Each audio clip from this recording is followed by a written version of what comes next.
Ozonics Killerwinds podcast, back again. What episode number? 98. Episode 98. I tried to think of a sports athlete with the number 98. Couldn't think of one. You got one off the top of your head? Me neither. Where were you in 1998? You weren't even born yet. Yeah, not yet. Couple months. Didn't we have a... Is that on here? Yeah, bottom right, I think. Ha! You weren't even born yet.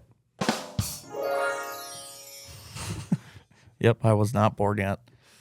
Oh, 1998. I don't know. I don't remember anything in 98. I remember 1999. But 98, I was an 8th grader maybe. There you go. Yep, 7th, 8th grader. Anyway, that has nothing to do with anything. Yeah. What are we talking about today? I think we haven't done this in a kind of long time. So we're going to do a little bit of a gear update. It's been more than a long time. You looked back at the podcast. How long has it been since we did a gear one? About a year. It's been a year since we did a gear. And maybe I could be wrong. I was just looking at the descriptions and stuff. And I mean, sometimes I feel like we kind of talk about it. Dabble about gear? Yeah, but not like actually really going through kind of everything. And so that's what we're going to do today. I feel like it's a good time of year to do it. And you're opening a can of worms on the gear today as well. Why? You told me that you asked me to talk about Alaska gear. Yeah, well, not all the gear. Because if we're going to talk about Alaska gear, you better tighten the seatbelt and you better find a place where you can drive for 7 hours, because here we go. Because I told him he has to pick his couple favorite. Yeah, me and Alaska gear, it gets a little excessive. Yeah, it does. A little excessive and a little obsessive. Yeah. If you combine those things together, that's me when it comes to gear for Alaska. Mm-hmm. Get really into it. Yeah. Well, you are really into gear for everything, though. Let's be real. Yeah. Let's be real here. It doesn't matter what it is. It can be more recently been renovating a farmhouse. It's been Milwaukee gear. Yeah. I actually did a little retail therapy the other day. Bought some new Milwaukee gear that I've been putting off for a while. Yep. Pretty excited. It's coming in the mail. Yeah. Yeah. New Milwaukee vacuum and separator. Yep. It's going to be nice. And some pack out accessories. Okay, here we go. Let's do this. Okay. What are we talking about first? Ooh, it's a tough one. I mean, I definitely got some. Go ahead. I'm sorry. I was going to say I just got some gear for turkey hunting. I mean, that's just kind of my goodness. fresh on the brain. I'm glad you went there. Let's just go right into the turkeys. Let's just talk about the turkeylurks. Yeah. Turkey season's T-minus a couple weeks away. Yeah. Starting to more than get the itch. Yep. Starting to get where can hardly handle it. Yeah. Starting to look at the calendar. Starting to count down the days. So then what does Nick go and do? Nick decides a couple weeks ago, you know what I think I need? I think I need a new turkey vest. Yep, because I drew Wisconsin this year. Yep. And it's a shotgun tag. Yep. And I've never shotgun hunted for turkeys. And yourself. For myself, yeah. So I'm going to be doing a little running and gunning. And I'm like, you know what? I think it's time to do that. Interesting thing when it comes to gear, especially that's being with the podcast about today. There's been turkey vests out there for a long, long time. Yeah. There's been a lot of companies that have made really good turkey vests for a long, long time. Yep. And you would think like, oh, there's not much they can change on turkey vests. It's a vest that holds a couple calls, usually has a butt pad. It is what it is. Yeah. And then Sitka, Kuiu, who else? First Light came out with one. All of a sudden, they just turned the whole thing up on its head. Banded. Tethered has a turkey vest. Yep. All of a sudden, there are some legit turkey vests out there. Exactly. Not saying anything against the turkey vests that there are before. Mm-hmm. Mossy Oak, Primos, a lot of these brands have been making turkey vests for a long time, and they're awesome. Yeah. But some of these new ones, part of it is because they're new. Yeah. But part of it is because they are incredibly functional. Yeah, exactly. And you kind of went through the whole gamut of what were you going to do? You really looked at all of them. I did. I kind of felt like you were trying to pick the best out of the best. Yeah, and I was just they were all really good. yeah, and I was trying to find something really suited to my needs. Like there was a lot of them that had big box call holders. I don't use a box call, so I was really trying to find one that maybe is more modular where you can kind of pick and choose. But the price kind of went up on that. And then another big one was honestly just weight in general. Like I didn't want a big, huge thing with a big, huge butt pad. I just wanted something that I can just toss on and go. And so after looking at tons of them, I spent a lot of time doing some research. I ended up going with the Sitka one. I just felt like that one fitted my needs the most from a size and weight standpoint, and also for holders for what I use. I mean, it does have a box call holder, but I think I'm going to put some diabetes stuff in there, maybe a bottle of water. But yeah, I'm really excited. I just got it, and it's awesome. I mean, it's feather light. Yeah, the cool things from my perspective on the functionality side of things is little things like on the shoulder straps, it has an adjustment. It basically has a buckle that you unhook, and it has like small through like 2XL. 2XL, yeah. So you can adjust the size of the vest on the shoulder straps to whoever it may be. Right. So that's a vest that you could probably put that on jet, crank it all the way to small, and it may be a little big waist, like torso wise. Yeah. But he could put that on and could wear it. Yeah, exactly. And then, bigger guys like you and me could put that on, stretch it out to an X or 2XL. Yep. And be just fine. Yeah. It's pretty cool too. Like I said, the slate call holder is on the left side. It's pretty cool how it's magnetic. Yep. Also has like a little deal that strap that clips down on it, which is pretty sick. Yep. Can hold 2 slate calls. Plus it's got little sections in there for mouth calls. Yeah, it seems like when it comes to gear right now, it's just they put functionality at the front of everything. Right. Bless you. Excuse me. Woofda. But yeah, they put functionality at the front of everything, and they do just such a good job. Yeah. And like I said, a lot of guys are box call guys. It has a nice box call holder. It's got a great striker holder. Little things too. It's got this buckle on the left shoulder that you can unclip the buckle if you want to. You just put it in the back of the pack. Yeah. But when you get a turkey, it's got like leg holders. So it's like a little strap that comes back on itself. You can put the turkey legs in there, throw it over your shoulder, and carry the turkey out like that, which is pretty sick. Yeah. The butt pad releases and loosens with these, straps on the side. Yep. It's a pretty thin pad, but it's nice. Yeah. And that's pretty awesome. And then it just goes straight on your butt, sit down, then you can stand up, pull it back up quick. Yeah. It's got a couple zippered pouches so it can expand. Yeah. You could put extra gear in there, rain jacket, whatever it might be. Yeah. Well, and that was another thing that I really liked about this one is the profile of the actual backpack itself on the back was really narrow and really thin.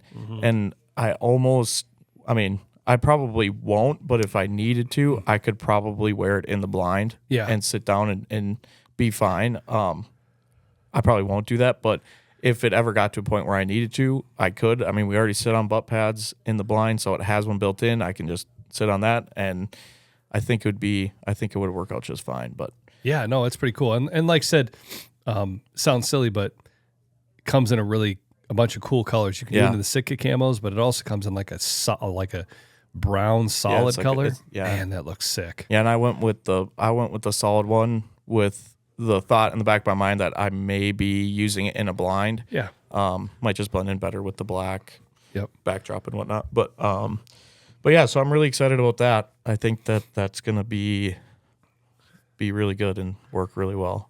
Yeah, it's pretty killer. Yeah. Like I said, I don't have much need for a turkey vest. Like I said, I pretty much exclusively bow hunt them, or if I'm hunting with my kids and they're gun hunting, then we're sitting in a blind too. Yeah. But it's funny, there will be a day here that I'd like to take Jet and just have him sit on the ground and experience that side of it and just see a whole new perspective of not only just turkey hunting and a different tactic, but just kind of the relationship, the encounter that you have when a bird comes in, and just the fact that in a blind, we can get away with so much movement, and on the ground, you can't get away with anything. Yeah, and It's that's unbelievable how keen their eyesight is. and that's why I'm really looking forward to that Wisconsin season, because just like Jet, I've never hunted outside of a blind really.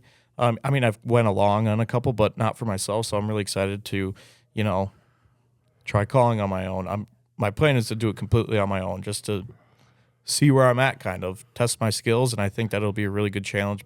First time not being in a blind and all that. So I'm really excited for the experience. Yeah, their eyesight's pretty incredible. Like I Yeah. said, growing up and turkey hunting and gun hunting and hunting on the ground, you just can't get away with anything. Yeah, When I used to guide in Colorado, we would kind of do a combination of both. right. We do blind hunting and guys would come and try to shoot them with a bow. But then there was also guys that just wanted to run and gun. Other guys wanted to, run and gun and then just sit and try to call them into us. Right. I'll never forget there was one time, and I'd always heard people say, and I don't know where I even remember being taught this, but like I've always heard, like, if a turkey's within 20 feet of you and you blink, they can see you blink. Right. Yeah. And there was one time I had a guy, he was set up and I was sitting kind of like the tree's right here and he was facing, straight off the tree, and I was kind of leaning behind him or kind of like right beside him. And he was holding really, really still, and a bird came in, and before he decided to kill him, because it was coming right in. That is kind of the fun thing about a shotgun. It feels like when you're bow hunting them, it's like, it's not a done deal until you literally pick him up by the feet, Yeah. I mean, it really, but with a gun, sitting on the ground can be harder at first, right? To get them in there, and you got to be so careful. But once you really get them to commit, you can really enjoy the show. Mm-hmm. And if you feel confident in your gut and know where your pattern's going to go, you can put it on the head, and it's a done deal. Yeah. So this Tom came in and he was strutting and strutting and strutting, and when they turn their fan away from you, they can't see at all. And so the one time he turned away, I kind of leaned in and I said, okay, as soon as he turns back around, let's get this over with. But before you do it, I'm going to blink. And I'm like kind of talking right in his ear, and I kind of moved my mask, and so I could see my face a little bit better. And I said, I'm going to go 1, 2, 3, blink. And when I'm going to blink on that, when I say blink, and we'll see how he reacts. And he was within like 10 feet, 15 feet, like right there, like, handful of yards away, just strutting back and forth right on the edge, trying to figure out where this hen was. And he was already, I'm like, okay, so when we do this, like, this is when we're going to shoot him. And hopefully if he sees me blink, he'll pick his head right up and then smack him. I always say where the ugly meets the pretty, right. Where his feathers meet his head, hit him right there. So he comes back around on full strut, and he's facing right at us and just sitting there. And I said, okay, here we go. I go 1, 2, 3, blink. And that bird went, and he popped up. Yeah. And he was like, oh my gosh. I'm like, shoot him, man, shoot him. And boom, shot him and dead as a doornail. But I blinked and he was on it. That's funny. He was like, nope, that wasn't right. It was unbelievable. That's crazy. I could not believe it. Yeah. It was the craziest thing. I mean, I was like 1, 2, 3, blink. And he just was like, no way Jose Consuargo. There's been times that you've been with me even in the blind where you're just holding the bow and you just move it ever so slightly and you'll see him kind of tense, and you're like, that's insane. Yeah. It's unbelievable how keen their eyesight is. It's pretty wild.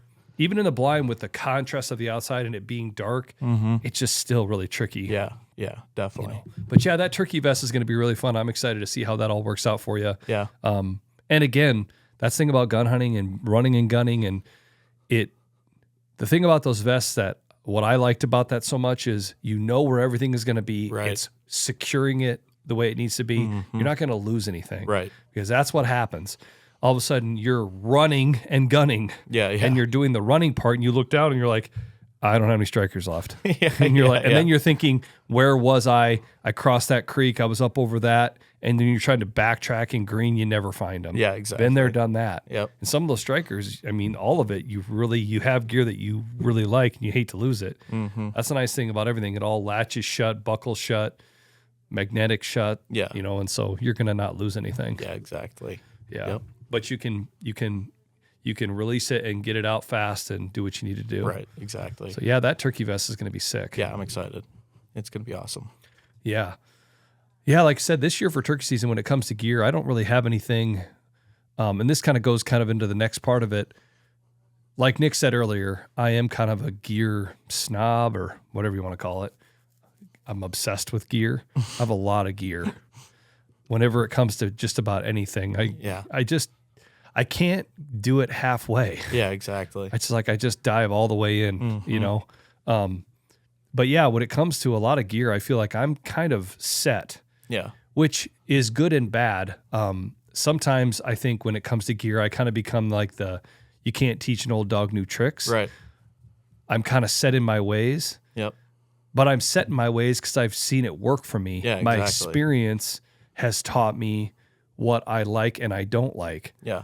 And so sometimes I think when I see new gear, you know, I have a tendency to be more, not skeptical, but more critical. Yeah. Yeah. Because definitely. I'm like, well, yeah, but yeah. this has happened to me, so I don't think that'll work for me. Where you may not have that experience, and you're like, hey, this is perfect. Yeah. Or I'm like, oh, I don't know about that. Or what does this have that will gain me something over what I already have? Exactly. You know? It comes, and then you're exactly right. Yeah. And then for me, it really comes down to gear becomes what do I need rather than what I want. Yeah, exactly. So I don't usually, so then I end up not upgrading until I actually need to. Yeah. Yeah. Does that make sense? No, 100%. I mean, that's why I wore Cabela's MTO50 bibs for 15 years until they had holes in the butt and they were faded all get out. Yeah, and the zippers buckles didn't work.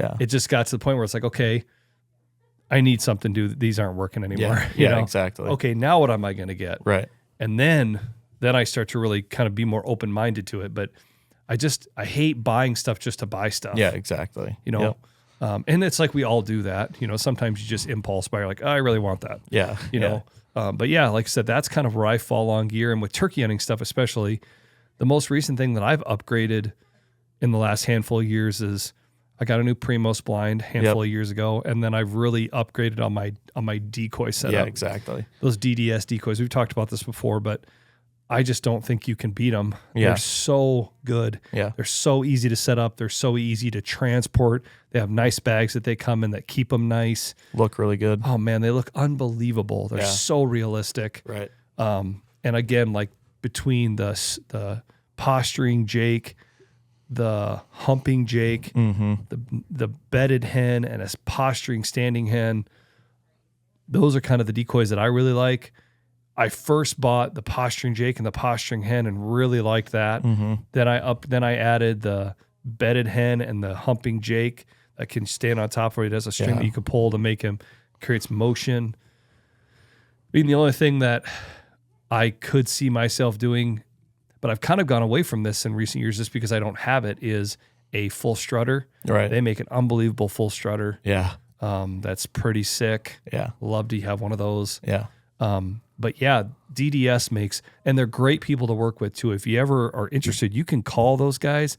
They hand paint all of those decoys, and they're available. I mean, I called and I told them, I'm like, hey guys, I've been using taxidermied turkeys for 10 plus years, and they're just finally kicking the bucket. They're getting old and ratted and nasty, you know, and I'm really interested in these. And they talked me right through everything. Right. And the other cool thing is they're all avid hunters as well. Yeah. So you're talking to these guys that really know what they're talking about. Yeah, exactly. And they have that in-field experience that you're looking for.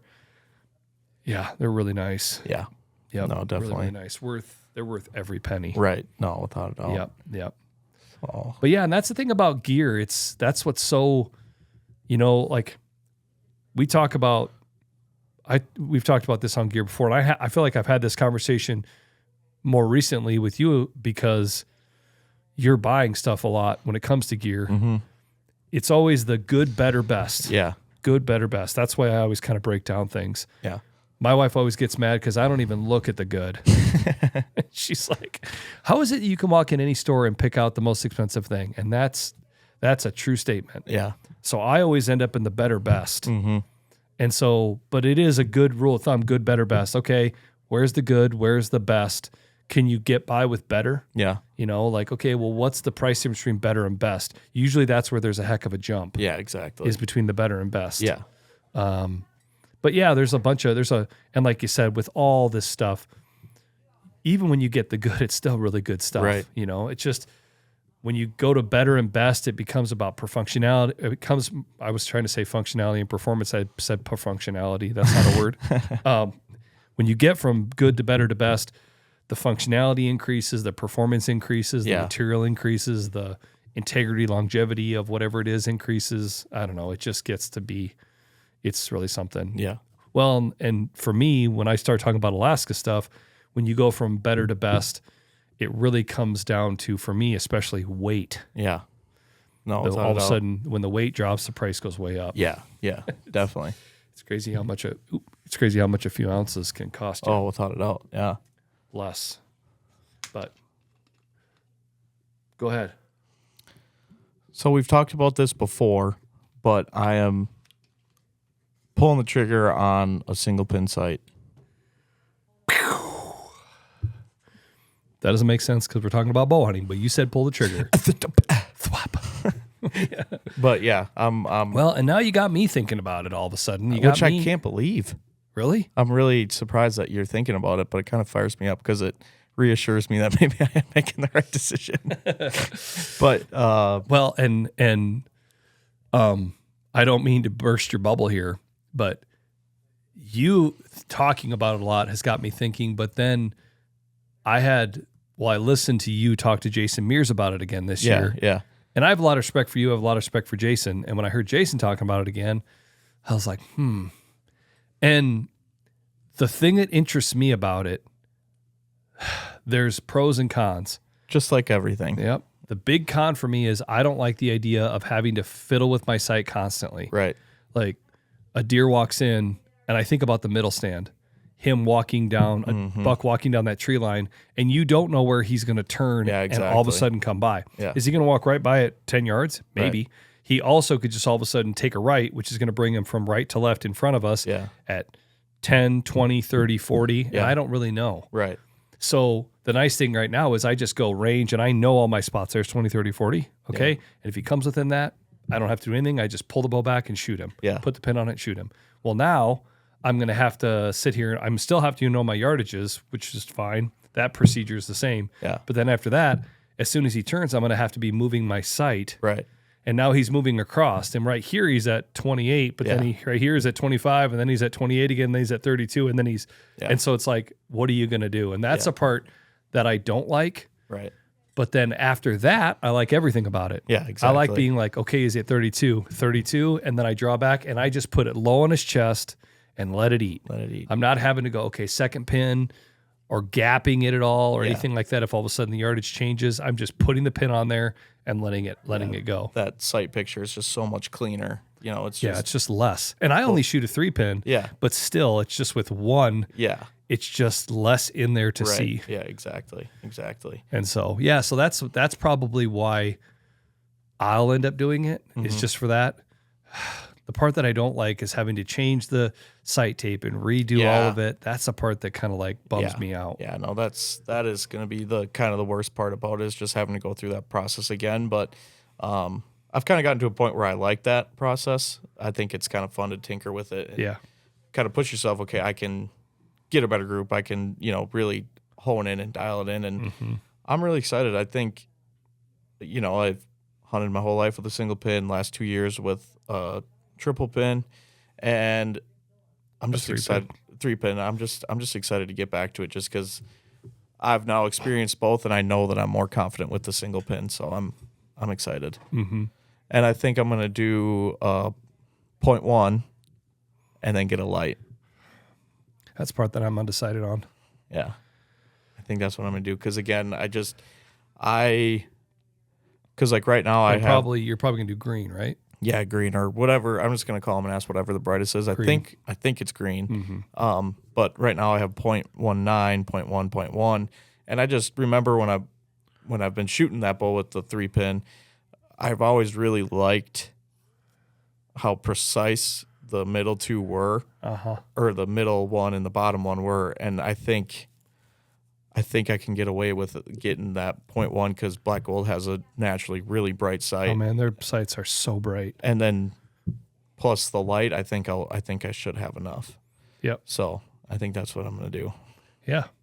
Well, the nice thing about the black gold sights, unlike a lot of sights, you don't have to replace the whole sight. You can just get the housing. Yeah. And then you're just going to take your other housing off, put the new housing on, pull your tape off, and then just restart it. Yep. Which basically means you're gonna hone in 20, and then you can do it lots of different ways. Yeah. What I would probably do is just get 20 honed in, and then I would just jump out to 60. Yeah. And then, okay, I'm hitting high. And then all of a sudden when your groups start to, if here's middle and you're going high like this, and you start to drop it, and all of a sudden you're going like right in here, and then you drop it a little bit and it goes here. It's like, okay. And you just figure out where that 60 is, and then figure out the tape that matches that and go, exactly. There you go. Yep. But yeah, no, like I said, it interests me. And the reality too is if you're going to be a guy that's doing a lot of like Western big game hunting, you know, when I was guiding in Colorado, we would tell guys all the time, like, man, please don't bring a single pin. Yeah. Because the animals move so much, and it's just never where all of a sudden but in a whitetail situation, a single pin can be so perfect. Yeah, especially, and really perfect in a turkey situation. Oh, 'Cause, yeah, you're not going to be flinging them at 45 yards. I mean, you can, but majority of your shots are going to be 20 and in. Yep. So. And so, I think that, I guess I would go on record to say that I think with a 3-pin, I think that the spectrum of opportunity maybe increases a little bit to get an arrow in an animal, because everything is just kind of a little bit faster. Yeah. So maybe my spectrum may be shrinking a little bit because there's just a bit more going on. And do you know what I mean? Yeah, You're not just like kind of shoot. A 3-pin feels as close to like kind of the rhythm and sync of like me shooting with a recurve. Yeah. Where I didn't have to like sit there, and I would kind of know my yardages and be like, okay, here we go. And I would just pull the bow back. Well, now it's not going to be like that. It's that spectrum maybe narrows a bit. But then on the other side of things, what it really boils down to is you're trying to get yourself the opportunity to get drawn. But what you really have to absolutely dominate on is when you put that pin on the animal. And that's where I think the single pin, that increases more than a 3-pin, because there's just more mentally going on with the 3-pin. Yeah. I don't feel like I have target panic, but I know what my brain is thinking, and I just think with a single pin, it's just going to be a little bit easier. Yeah, without a and doubt. it's just less to go around. And I wish Jason was here, because he really said it best. Yeah, he explained it really well, and that was a really important conversation that I had with him, because what he explained was to a T what I experienced. Yeah. And he had experienced it too. And I've experienced it too. Yeah. You know what I mean? Like, I don't feel like I've experienced it as much lately. Yeah. But I used to feel that way. And then I kind of dealt with it and really choosing to let the arrow go. Yeah. And if I didn't feel good, letting it down. You know what I mean? Like, not letting that feeling and the panic or whatever take over and feel like you just, I have to let it go. Yeah. You don't have to. You get to choose when you want to let the arrow go. Right. But yeah, no, you're absolutely right. I think the one thing that I'll say about this entire conversation, one thing I think you just hit on that's really, really good is when it comes to gear, I feel like the thing that becomes the deciding factor for a lot of us is not the research. It's not the website. It's not the reviews. Yeah. It's not the videos. It's buddies. Yeah. It's friends. Yeah. It's their experience. Yeah. And inherently, that's because we trust our friends. Yeah, exactly. You follow me? Yep. We trust more than anything that reference. Yeah. I'm big time with that type of stuff. Yeah. Hence why some of the stuff that I'm researching, I can't find people that I know that use it. Yeah. Or the people that I know only use a few things, and maybe they've never used that one thing that I'm looking at. So it makes me feel like I have to do even more research to try to really feel that comfort level. Yeah. I feel like we feel that all the time with ozonics. Yeah. Right? We go to the shows, consumer shows, we get people on the phone, and inherently they feel like I'm just trying to sell to them because I work at ozonics. Yeah. And obviously what we're trying to do is we're trying to sell product. Yeah. But it's not just about selling. It's about making sure people get the right thing. The ozonics really helps them when they're out there. Yeah. But inherently, they trust their friends. Right. And I feel like that's one of the big things that I feel like I've seen shift at ozonics in the last, like I said, it'll be 9 years in August that I've been here. Yeah. is that when I first started, I feel like there was a lot of people like, oh, I don't know about this. I don't have any buddies that use it. Yeah, they would balk and hoe and hum and hoe and hum. Now, and you've seen this, we go to the shows, you run into people, everybody says the same thing. Man, I got a buddy that swears by it. Yeah, exactly. Man, I got a buddy that swears by it. My dad swears by it. My friend swears by it. My uncle swears by it. So many people say that. Everybody says that. Yeah. And so I feel like our barrier to entry, that kind of wall has come down a bit because what we do is we call our friends. Yeah. Hey man, what do you think about this? Right. Hey, tell me your experience. And when you hear that thing like you've heard from Jason, all of a sudden you're like, okay, yeah, that's it. Yeah. And that was the deciding factor. It wasn't, and the guys at Black Gold, they're great. They're easy to talk to. We saw them at one of the shows at Harrisburg. You went and talked to them for a while. Awesome. But that doesn't decide it. No. What decides it is when you talk to Jason Mears and you and I have a conversation. Yeah, exactly. And you go, yeah, man, that's it. Yeah. That's it right there. Yeah. And then you're hook, line, and sinker. Yeah, exactly. Yep. I mean, no different than Harrisburg buying that slate call. Yeah, it was the same thing. If I would have said that one that I liked, if I was like, oh, I don't want him to buy that one, I want to buy that one. Bought it. I think that one's better. You would have bought that one. Yeah, exactly. Yeah, definitely. Yep. Yep. And I'd be the same way when it comes like ice fishing stuff. Right. Dude, what ice house should I get? Yeah. That's what I would ask you. What ice house do I get? Man, this is the best one. Oh, okay. Well, what? And then I would say, well, that's good, better, best. Well, this one's good. This one's better. That one's really good. Yeah. You probably get away with the better one. Okay. Done. Yeah, exactly. No. Yeah.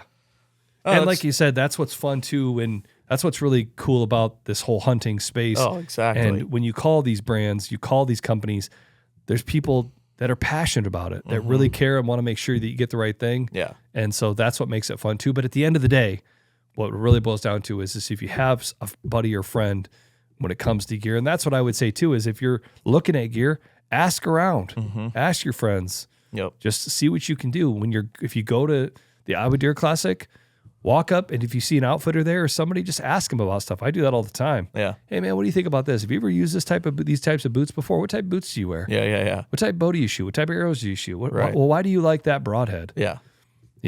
Just like the old saying, you're better to be, don't be curious, not judgmental. Yeah, exactly. And sometimes that's the hard thing, to go back to what I was saying to you earlier, is that I can get very judgmental because I get, this is what I use. It works for me. Why would I do anything different? Yeah, exactly. And I see new things and I kind of dismiss them. Right. Oh, I don't need that. well, that's not for me. Yeah. Well, if I would have gone in there with a curious mindset, well, tell me about this thing. Yeah, Explain it to exactly. me. Yeah. Give me your pitch. Yeah. Why do you like that? What's the advantage? Right. Well, this is what I use now.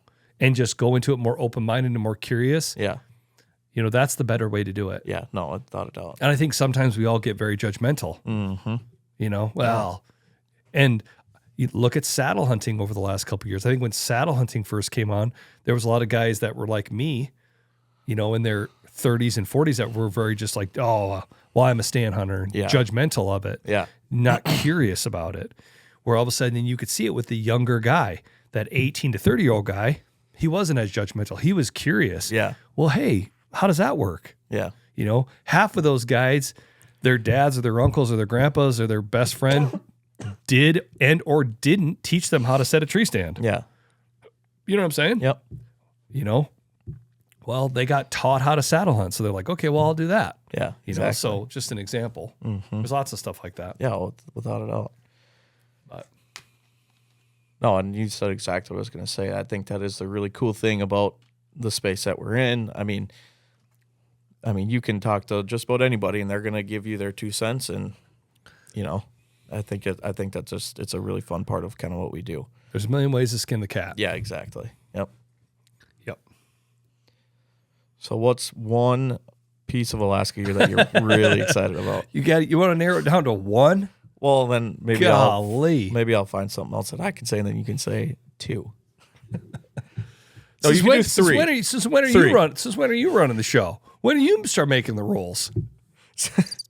Since this morning, when you're like, you're the only one talking today. Yeah, that's okay. Just for the record, we've heard something consistently on the road, and I apologize. We've heard while we've been on the shows that people have said, "Hey, Nick, you need to talk more." Cole just talks and talks and talks. I don't think that's a hit on you, though. Partly. Oh, no, I don't take offense. I don't mean to sound like my feelings are hurt. I just think it's funny. I don't take offense to it Yeah. either because I know. I mean, Yeah. The one thing I feel like this is off subject, but on subject. One thing good about this podcast, and we've talked about this numerous times, and one thing about me, man, I just do not care yeah, what people think. Yeah, Just don't. yeah, The only people I care about that care what they think is my wife, my kids, and a few very close friends. yeah, That's it. yeah. But after that, with all due respect, I could give two diddlies. Well, yeah, and like when what I mean by that, sorry. no, I was just gonna say when we heard that, it didn't bother me at all either because, I mean, do I love hunting? I'm a very passionate I about it. appreciate the feedback. I Yeah. don't mean it like don't tell us like I don't care. Yeah. But in the same regard, like I feel like we do this because it's ozonics, hunting, and everything in between. Yeah, And we just talk about what we feel like we want to talk about. Yeah. And what what our hunting buddies and friends would like to hear us Yeah. talk about. Yeah. And wherever the conversation goes, it just kind of goes. yeah, exactly. And like, And some episodes I talk a lot, and sometimes I don't talk a lot, or you have something you want to talk about. It's like I don't know. There's no rhyme or reason to it. well, and the big thing for me is like, I feel like I have a really good grasp on hunting and how to do it and stuff like that, but I lack the experience. And so sometimes when Cole can get on a tangent, I'm learning just as much as the listeners too. You know what I mean? So that's kind of why sometimes I might get a little bit quiet because it's a learning experience for me as well. Yeah. And I'm totally fine with that. And if you don't like it, then Keep listening. yeah. Please don't shut Subscribe. us off. Don't shut us off. No. No. Hit that like button, subscribe. Hey, smash that like button. We never do that. Hey, smash that like button. Yeah. Yeah, so we've talked about this before, but I go to Alaska every August for Dall sheep hunting. I've been working up there as an assistant guide. It's really, really fun. And it something that I'm pretty obsessed with. Yes. Get pretty into it. Yep. I think about it every single day. Every single day. A lot. All the time. Yeah. And like I said, one of the things about Alaska, and again, this is just in the same line of our whole conversation. I've gone to Alaska before, and I don't mean that in a way like, oh, I've got it all Alaska all figured out, because I don't. There's like thousands of people that have way more experience and have spent exponentially more time than I could ever in a lifetime there, right? Right. But I've done my own type of DIY, like moose hunts and caribou hunts and things like that.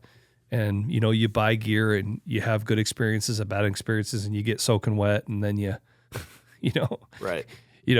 and things fail. And then you're like, well, I'm not going to do that again. And so with gear and things like that, I'll definitely go back again, but gear. And so then when I first started going, when I had the opportunity to do this whole Dall sheep thing, same type of thing. I was like, well, I've got the gear that I've used in the past, and I've got gear that I've used in Colorado and on other applicable hunts, and we'll just try to make that work, And so, and again, it comes down to that good, better, best. And so at first I just kind of used what I had, but as you go, you kind of realize like, oh man, I feel like you kind of get away with it. You're like, oh man, I can make that work, but there's better stuff. Yeah. And then as the years kind of click by, then all of a sudden, sorry, my head itches. Yiska.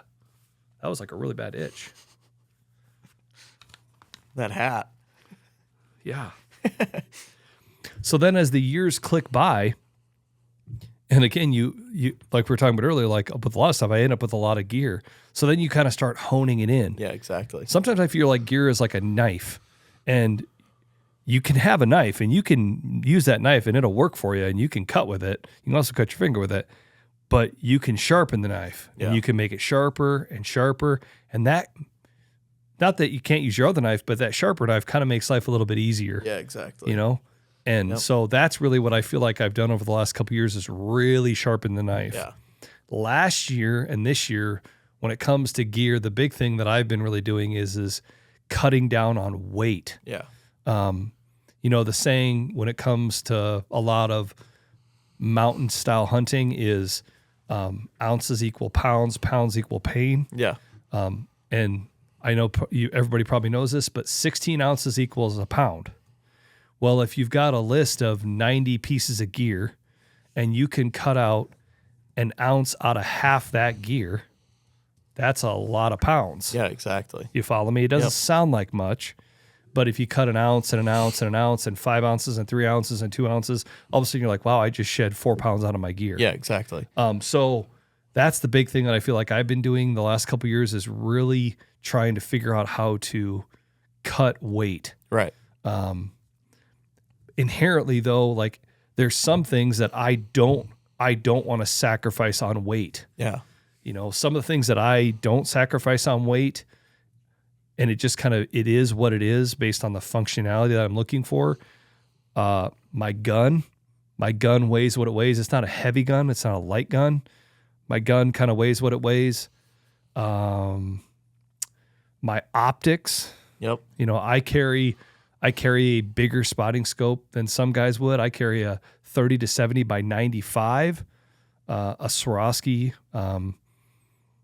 angled, I guess, which would be the ATX rather than the B, whatever it is. I don't even know what it, but yeah, Swarovski. Yeah.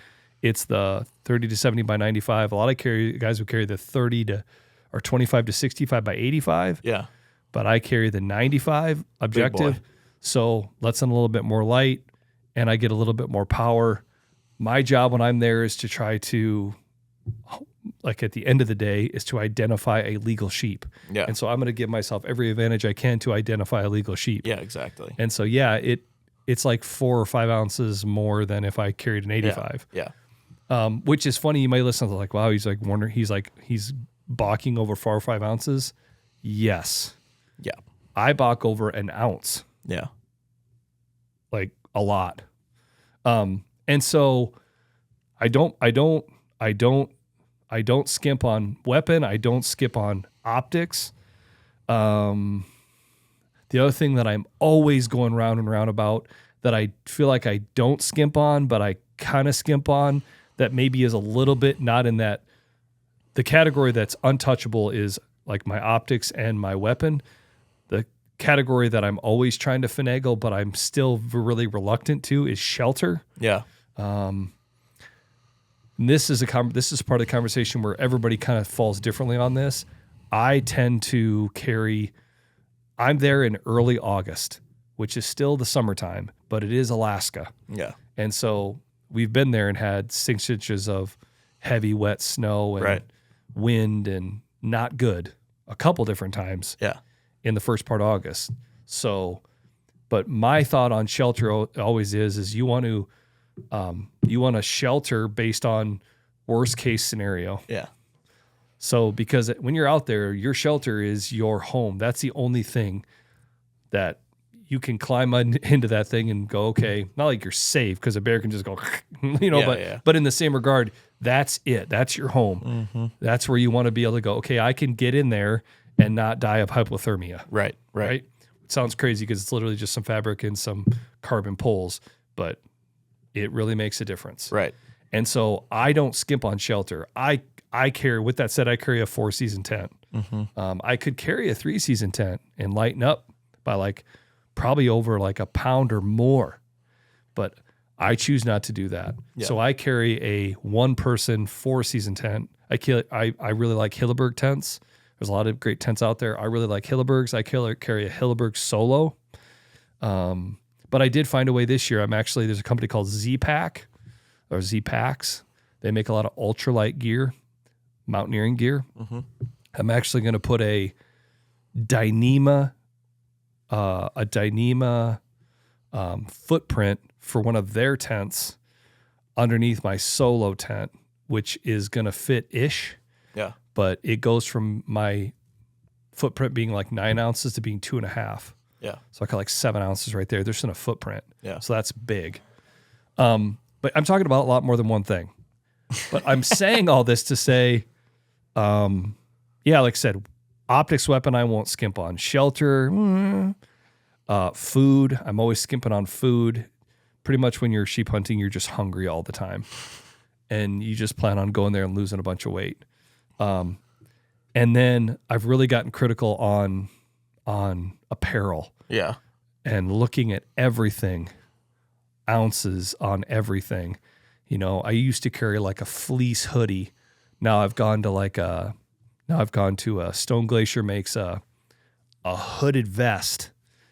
I'm saving the weight of the sleeves, which sounds silly, but It's true, though. I carry a Windstopper, Sitka Windstopper like shell jacket that's ultra light but blocks wind. Yeah. I got new puffies this year. I went to Stone Glacier puffies because they were like between the set, it was like 4.5 ounces lighter. Right. There's actually a website when we're talking about gear. It's called lighterpack.com. You can create a free account, and I actually have a list of all my gear, and I have it all organized by different categories. Optics, apparel. Yep. Optics, apparel, shelter, kill kit, electronics, miscellaneous. Yeah. Weapon, you know, all these different categories. And you can put in there the weight, you can do the prices of everything, how many, the quantity, and then it will add it up. Yeah. It'll show you your base weight, and which is minus your consumable, which is your food, minus what you're wearing, minus, you know, and you can see like, okay, this is my base weight. Yeah. And so it's interesting. And that's what I was trying to get at earlier. Inherently, because I'm working as an assistant guide, there's some stuff that I have to carry that I normally wouldn't. Right. I have to carry a bear fence. Yeah. We're in a concession where there are certain requirements. Yeah. We have to have a bear fence. We have to use a bear fence. Yeah. We have to have these bear Kevlar bags to put our food in. I understand it's a real pain. They're heavy. It's like 10 ounces for this bag. But it's a good thing. I get it. But if I was going on my own, I would not bring that. Yeah. But anyway, so there's just some things that like I can't skimp on. Yeah. But so that's to say, to back to your original question, and again, I don't know why people are saying I talk too much. I've only talked for the last 17 minutes straight with you going, so I don't want to say what the big deal is. Oh. Yeah.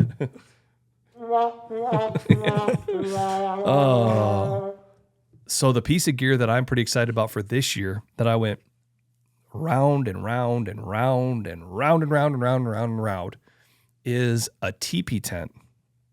So I've always brought in one shelter. I bring my one-man solo Hilleberg solo tent. It's called the Hilleberg Solo. It's spelled Soulo. It's not solo. It looks like solo, you know. But anyway, I think they should call it the Hilleberg Solo. Anyway, I bring that tent. Well, the last couple of years, what we've done is I base camp and then we spike camp farther up into the mountains. Yeah. Okay. The nice thing about spike camping is you don't have to go all the way back to base camp. Yeah, exactly. Because we're not using horses, so the transportation is your feet, legs and feet, man. You gotta walk wherever we're going. We're hiking all over the dang place. Yeah. So if you can cut out some hiking and just stay where you are and be there with them or closer to them, jackpot. You know, saves not only a lot of time but a lot of energy. Yeah. So what I've done is I always carry a tarp that we use to sit under if it's raining or just to get out of the weather. So in the past, I've carried my solo tent and I've carried a tarp.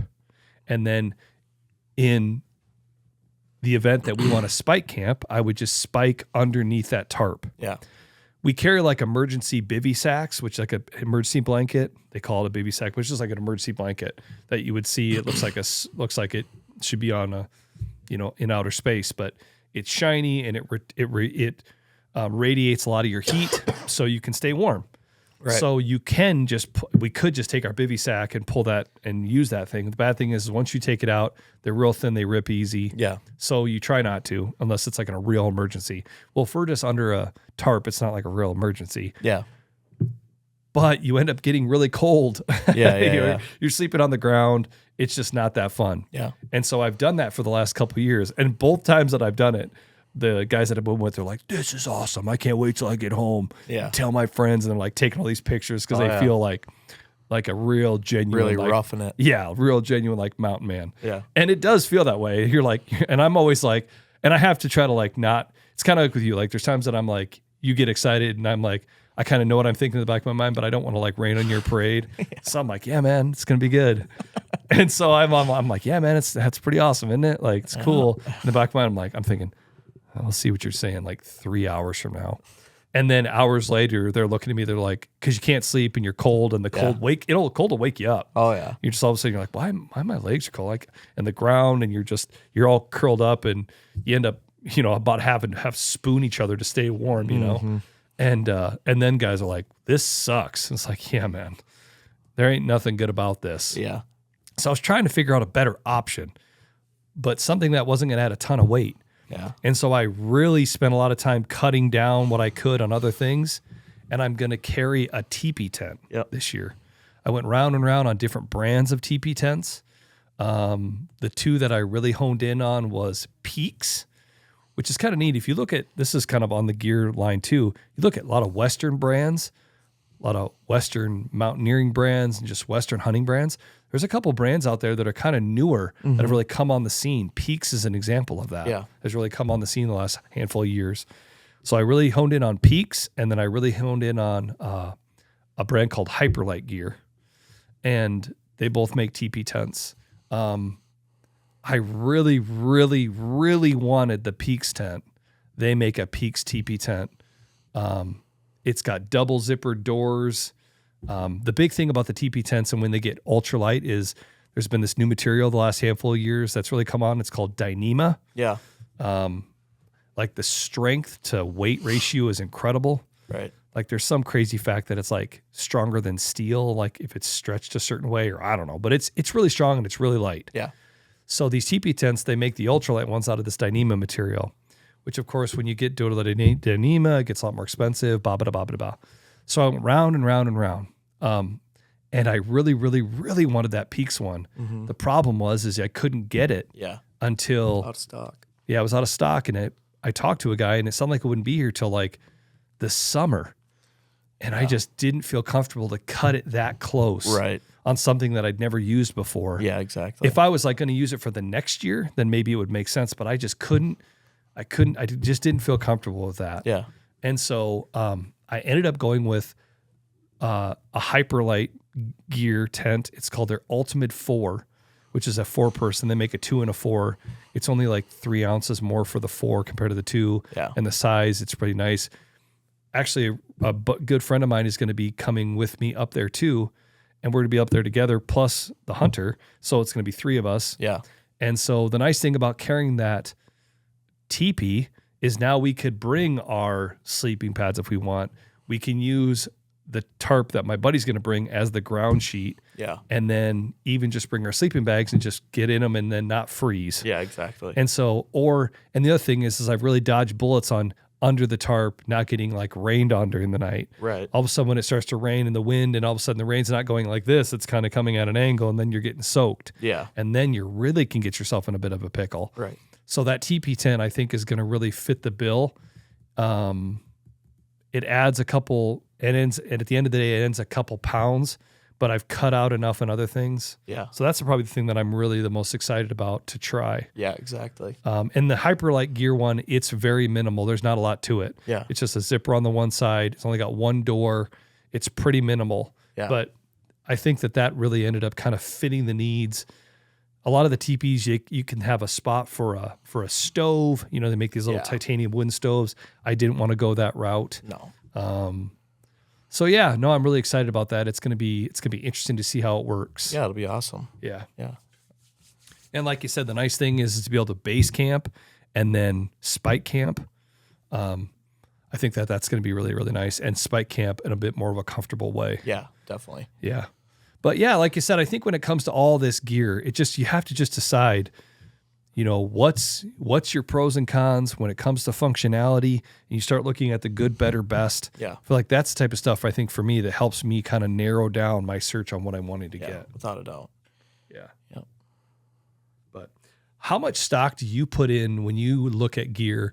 Do you put in like reviews when you're looking on like websites or YouTube videos? How much are reviews? I think I put more stock into YouTube videos than reviews on a website. Yeah. Sometimes I just feel like for like reviews on a website, it's just all kind of the same stuff. Like I want to get more technical with it, see how guys are using it. Like for example, like the Sitka vest I just got. Like I wanted to see how they're packing everything, if that would work for me. I like to be able to visually see it. So I would say YouTube videos over reviews. But again, like we talked before, I think talking to buddies and stuff like that is my biggest thing. Yeah. Like, hey, have you had good luck with this? Have you had any issues? How do you use it? Like all that stuff. I think I trust my buddies way more than just some random guy on YouTube. But like I said, for the YouTube side, I just like being able to see how it works and stuff. But then, you know, my final straw is talking to a buddy and seeing how they like it and stuff. But Yeah.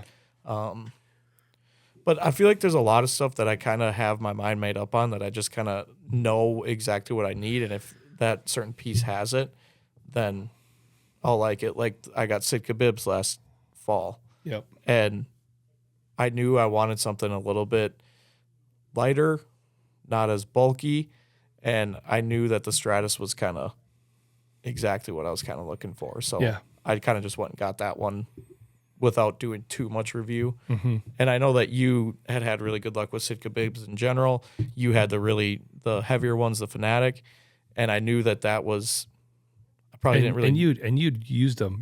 I'd let you I borrow wore my them Fanatics, once, yeah, and I really liked them and stuff. But I generally run hotter, and so I knew that the one size down with that would probably do me good, and it has. They're an awesome piece of gear. Yeah. So.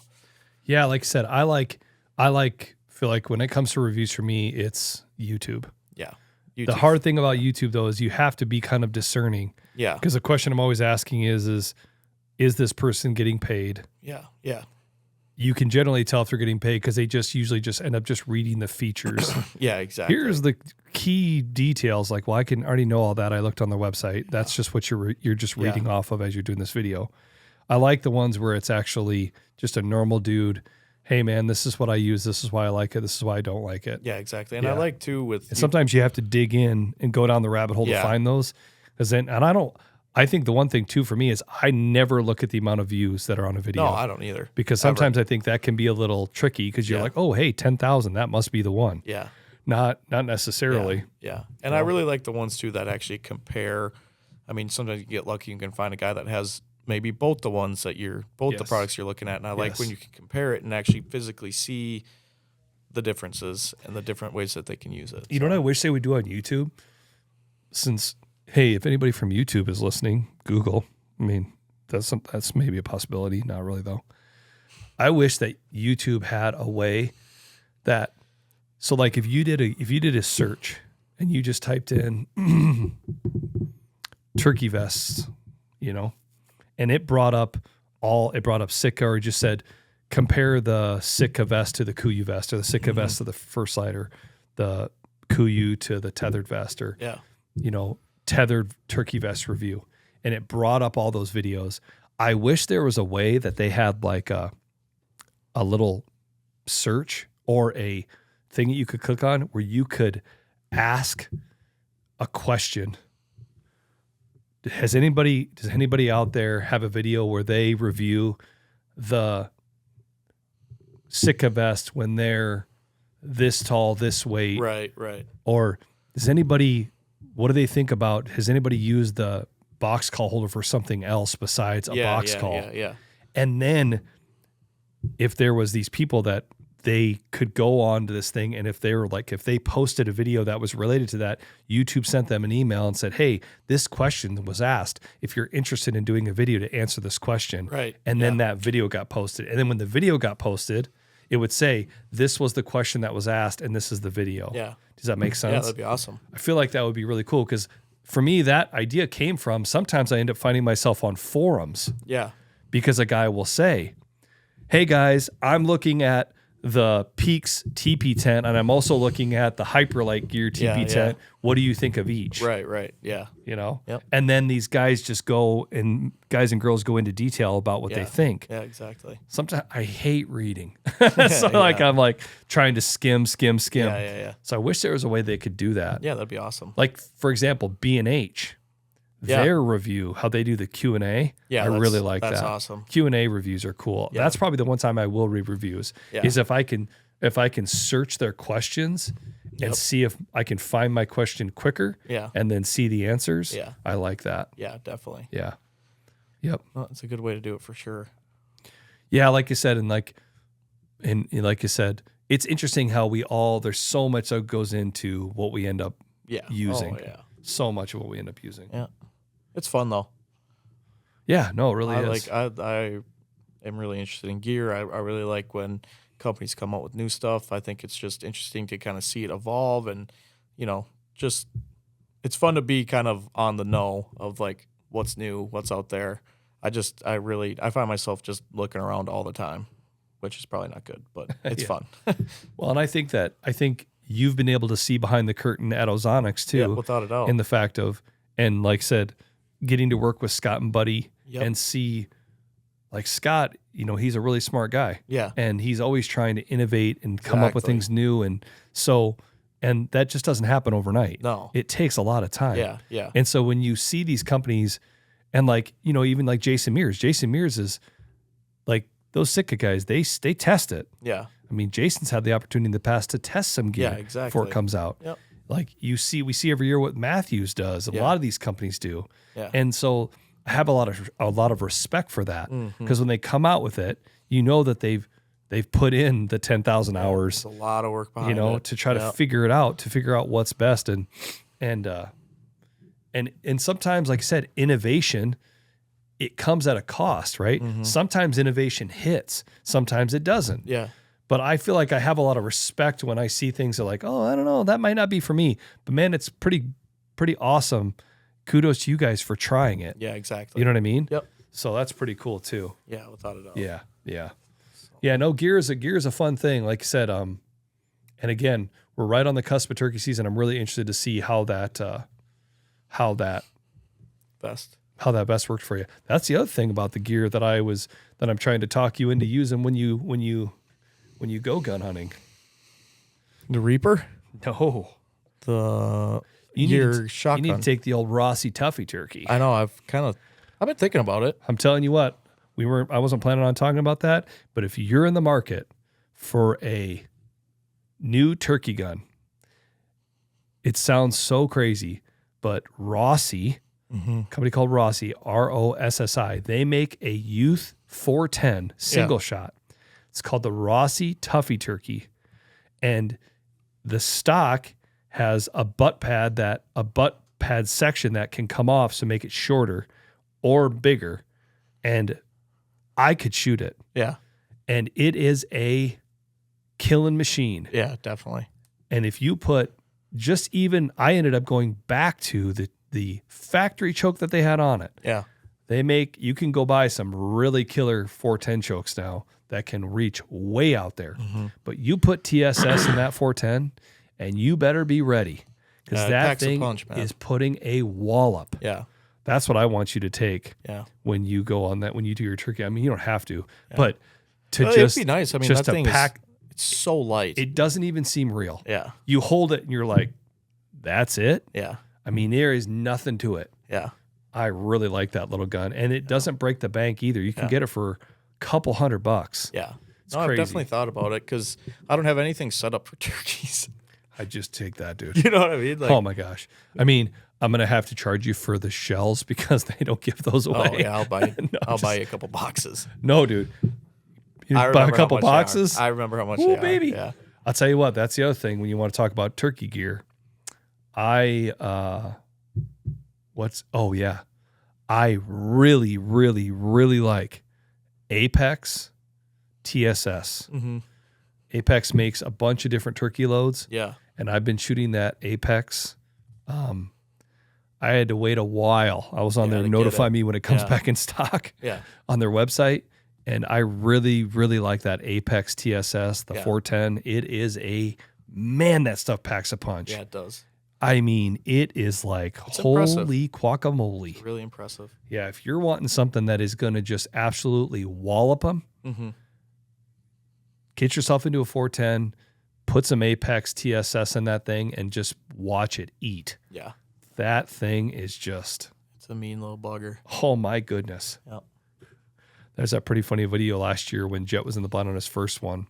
Yeah, it rocks him. Oh, well, that was my bad because I usually hold the tripod good. Yeah. We have like a death grip tripod head, and I don't remember what I was doing that I didn't have the I think I just forgot. Yeah, I can't remember either. And I didn't have the tripod held like I usually would hold it, and you can see that gun rock back on him. Yeah. And it really... He even said something. Yeah, I remember him. I remember him just really quickly just saying, like, that kind of hurt or something. Well, I think because he didn't... I don't think he had it shouldered exactly. It happened fast, but it happened slow. Yeah.